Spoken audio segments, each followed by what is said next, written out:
22 de novembro. Que dia é hoje? O que se comemora nesta data? São várias comemorações, mas vamos apenas falar de algumas. Como sempre, né? Olha bem, hoje é comemorado o Dia do Músico. E por que é o Dia do Músico? Por uma questão católica, né? Devido à homenagem a Santa Cecília.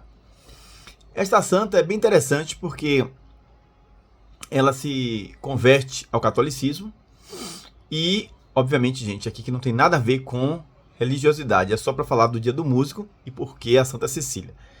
Ela se converte ao catolicismo e fazia vários louvores, cantava músicas religiosas, né? Além disso, ela casou-se na noite de núpcia.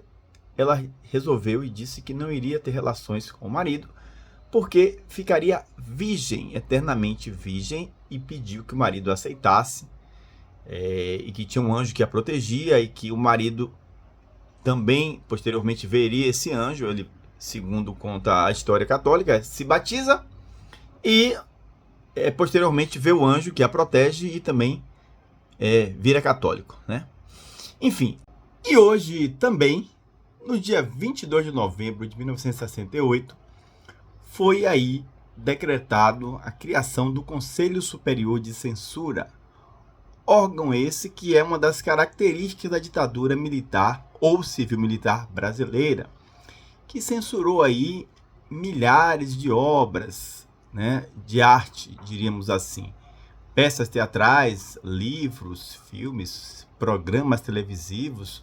As pessoas mais velhas lembram daquele papel, ou melhor, daquela abertura de todos os programas da TV aberta, que colocavam a censura livre, censura 14, 16, 18, enfim. Uma das características básicas aí, principalmente por uma questão de que essa censura, ela visava censurar principalmente obras que fizessem qualquer tipo de crítica à ditadura, de forma explícita ou velada. Obviamente que alguns artistas conseguiram burlar a censura e fazerem músicas e obras de arte geral que burlavam os censores, colocando aí mensagens implícitas. Hoje até muitos dizem, eu fiz e coloquei mensagem.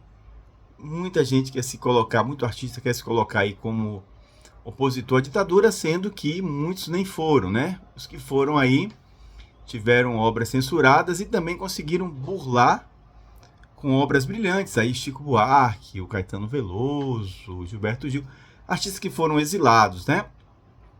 Lembrando também que hoje, especificamente, é um dia também muito significativo na República Brasileira, porque agora, pela manhã, foi decretada a prisão do ex-presidente Jair Bolsonaro, né? Então, esse ano de 2025 também entra para a história como aí a prisão de outro presidente. Isso realmente é uma notícia que modifica, né, a história do Brasil, porque já tivemos aí prisão do Lula, prisão do Collor, prisão do Bolsonaro, ex-presidentes que já foram presos na história do Brasil aí.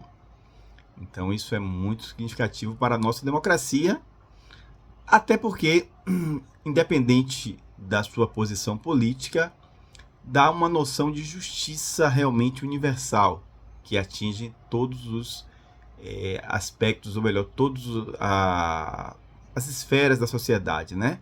Da mais baixa à mais alta, porque no Brasil nós temos aí sempre a noção de que a justiça só funciona para os pobres. E quando você vê um ex-presidente sendo preso, é um momento de, sinceramente, evolução da justiça brasileira, independente aí das gritarias de um lado ou de outro, que vão achar legal e que vão achar ruim, e isso hoje vai ser um país polarizado. Lembrando também que neste dia, em 1979, foi restabelecido o pluripartidarismo no Brasil. Durante toda a ditadura, só eram permitidos, durante boa parte da ditadura, só eram permitidos 2 partidos: MDB, Movimento Democrático Brasileiro, que faria oposição ao governo, e Arena, Aliança Renovadora Nacional, que defenderia o governo. Isso era para dar uma noção de uma democracia que não existia, porque não tinha eleição para presidente, para governadores, para prefeitos de capitais, enfim, era uma ditadura que alguns setores aí vão dizer que foi mais branda do que ditaduras em outros países. Ditadura é ditadura, assim como roubo é roubo. Não importa se você rouba R$1 ou se você rouba 1 milhão, você é ladrão da mesma forma, né? Então a ditadura foi ditadura, sim. E neste dia especificamente, já trazendo aí essa tentativa de golpe do ex-presidente Bolsonaro, que queria restabelecer uma ditadura no Brasil. Lembrando que nosso país não tem tradição democrática, né? São poucos momentos de democracia na nossa história. Uma história aí oficialmente Brasil colonizado a portugueses de 525 anos, mas com poucos anos de democracia. Isso aqui já falamos aqui, porque você pega da República 1889 até 1930, a chamada República Velha, a Primeira República, não tínhamos aí uma verdadeira democracia, porque mulheres não votavam, analfabetos não votavam, menores não votavam, né? Então, após a proclamação da República, a democracia ela tinha aí suas limitações. Posteriormente, em 30 é dado um golpe, ou a Revolução de 30, como queiram, e Vargas vai levar 15 anos no poder, também numa ditadura varguista, que só vai ser estabelecida de verdade com o Estado Novo, mas durante os 15 anos não tivemos eleições para presidente, foi Vargas. Então aí já vão desde o início da República sem uma verdadeira democracia. Já em 45, o Brasil tem um surto democrático, com tentativas de golpe aí, com Juscelino Kubitschek, né, e posteriormente com o golpe militar de 64. Aí só vamos redemocratizar posteriormente com Collor, já em 89, que vamos ter aí um impeachment, né? E aí, a partir daí, podemos dizer que o Brasil passa a viver um período mais democrático, mas com tentativas de golpe, com impeachment de Collor, impeachment de Dilma. Então, ainda é uma democracia em construção. Claro que, quando se fala em democracia brasileira, sempre vai se pensar aí, vai fazer referência à democracia estadunidense, como se a nossa democracia fosse inferior à deles. Não, não é isso. É simplesmente são caminhos, né? Caminhos democráticos diferenciados. E no Brasil, por uma síndrome de vira-lata, uma síndrome vira-latista, diríamos assim, alguns querem colocar a nossa democracia como inferior à estadunidense. Claro, em termos de tempo de democracia, em termos de tradição democrática, não podemos nem discutir que eles estão muito à frente. Agora, na qualidade da nossa democracia neste momento, sim, podemos comparar e discutir.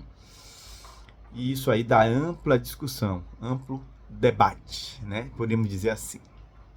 E nesta data também foi lançado, em 1995, a animação Toy Story, a primeira totalmente feita por computador, né?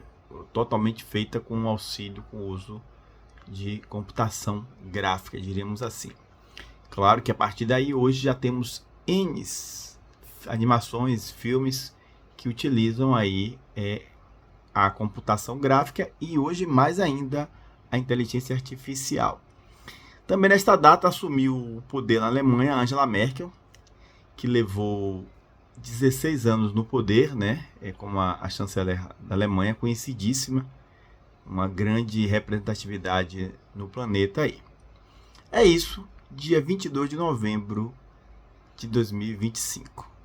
Grande abraço.